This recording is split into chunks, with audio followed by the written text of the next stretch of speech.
Welcome to Destination Film. In this series, I go to places all across the world to discover what makes their film scene unique. This week, we're in Havana, Cuba.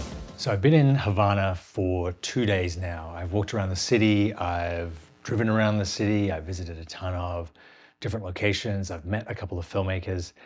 What I notice is the more I learn, the more questions I have. For instance, Havana is a very safe city to walk around. It doesn't have guns, it has very little violent crime, and it actually feels as safe as any place I've been, much, much safer than most parts of New York City outside Manhattan. But at the same time, most of the people I speak to say that crime is really on the rise and not to take your phone out anywhere at night because someone will snatch it and run. Most people here, from what I'm told, have a state job, so they have state employment in some kind of enterprise. Because that isn't enough to survive, they also have a second and third job, sometimes in tourism, sometimes in selling things. One thing I was not prepared for is the pollution of the city, specifically the car fumes. Just walking the streets of old Havana feels like sitting behind a 1980s bus. Apart from being in the hotel room and being right on the beach, I think every place I've been just reeks of gasoline fumes. You can't miss that Havana is crumbling. 95% of the buildings here were built pre-revolution, pre-1959, and very few of them have even been painted since then. A lot of them are falling down or in various states of disrepair. Again, a really striking contradiction to how friendly and alive and how active the city is. It's not an abandoned city. It is a overly inhabited city, you might say, and yet it is falling down right before your eyes. Another thing that I wasn't prepared for was how eager people were to talk about the country, the situation, the government even. I've visited China and those topics are taboo because you never know what problems they might cause.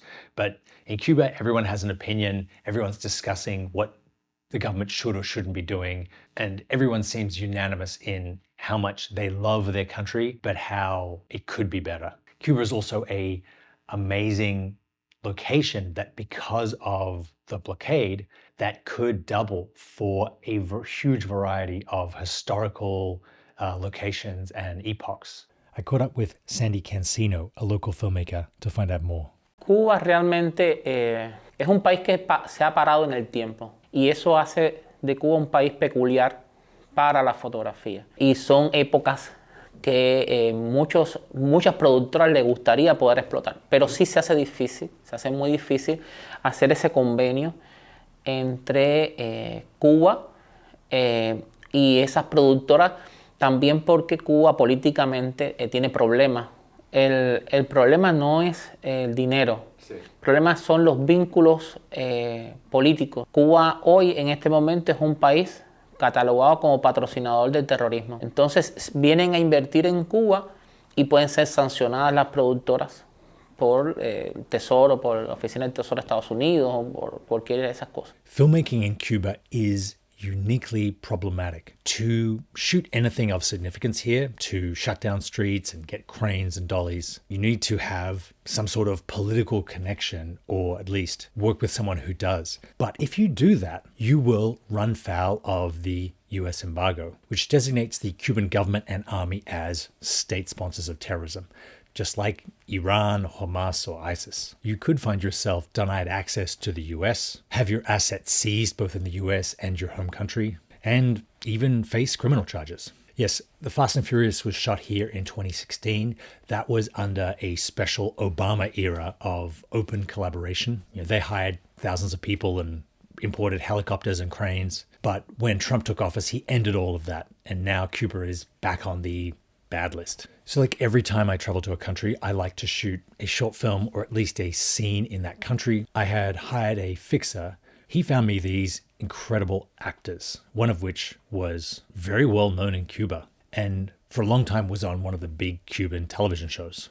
When he and the other actor arrived in the location, which was a place I found on Airbnb, not only had they already learnt and rehearsed the script, but they'd done so in English. We sat down and went over the script. They had some last minute questions, last minute pronunciations. and we blocked the scene to sort of see how it would work in the space, and I got a sense of how both actors had prepared it. With a huge space like this, you couldn't really light it, especially with what I had brought in my suitcase, so I opted to let most of the scene play out by the open window, which was getting an amazing afternoon light. I shot the scene on my Canon R5C with the Sigma 24-70 f2.8. This is a great all-in-one lens that lets you do wide shots, close-ups, and everything in between with really high quality and a very fast shutter speed. This is the only lens I took to Cuba, and it was the only lens I needed. I find it really hard to judge critical focus from the inbuilt R5C screen, so I use the Axoon CMO and my iPhone 13 as a second monitor on top of the camera to judge critical focus and the overall image. I really like shooting like this with both the inbuilt and an external monitor, because the inbuilt monitor can give you all your scopes and information, and the external, in this case my iPhone, can give you a nice, clean, graded image. You can load LUTs into it of the final product. The first scene was this door scene, which is where I actually needed some light. I used the Nanlite PowerTube 1 foot. It magnetizes straight to the door frame. I use this technique a lot. Very quick and easy, gives really nice exposure, and just seems to be part of the scene. Once I'd covered off the kind of movement at the start of the scene, handheld, I went onto the tripod, in this case a carbon fiber Benro Enduro. This is light enough and small enough to fit in my carry-on, but still has a fluid head and gives really nice smooth movement. We covered off both sides of the conversation in both a wide and a single, and then got some cutaways of her hands, of the book, of Renier thinking. One thing I didn't think I was going to get away with on this scene was audio. The traffic outside was really, really loud. I could barely even hear them talking from 3 or 4 feet away. I did mic both actors with the Saramonic Blink 500 Pro units. These were what I was most worried about getting into the country, because they're wireless microphones, and people had told me that at the Cuban airport they didn't like wireless things, especially recording devices. When I shot it, I was fully prepared to ADR the entire scene. Using Resolve's new AI dialogue filter, the results were amazingly clean.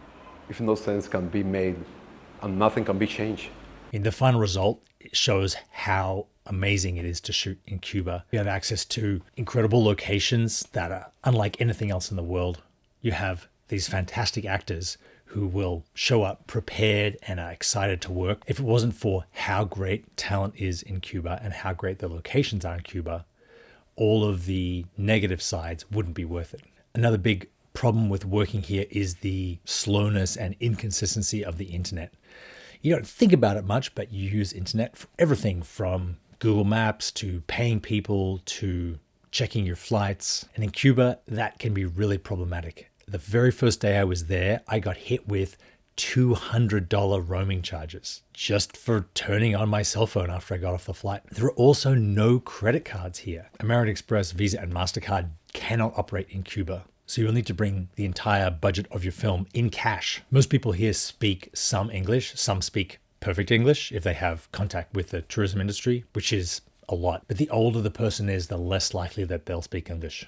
A lot of small things are really hard in Cuba. Getting around, finding food, getting gas, getting the internet, paying for things. For the week I was there, it was a novelty, but I can see how living here becomes really problematic. There was no fresh milk in Havana that I ever found. I bought a donut on the street, and instead of a napkin, it came wrapped in a torn up page of an old textbook. I mean, Cuba has 30,000 doctors, but very little medicine. Cuba was a real eye-opening experience for me as a filmmaker. It wasn't just the poverty, because I've seen that elsewhere. Cuba feels like a country caught up in forces much larger than itself. This leads to contradictions and bureaucracy that weighs everything down and makes you second guess yourself, always looking over your shoulder. The revolution in Cuba has been going on for 64 years now, and the people here have, willing or unwilling, been participants in it. Everyone agrees that that revolution is coming to an end. Cuba can no longer feed itself and is running out of money to buy that food elsewhere. But no one can agree on what that end will be. If you're brave enough and curious enough, there are some incredible stories to be told here.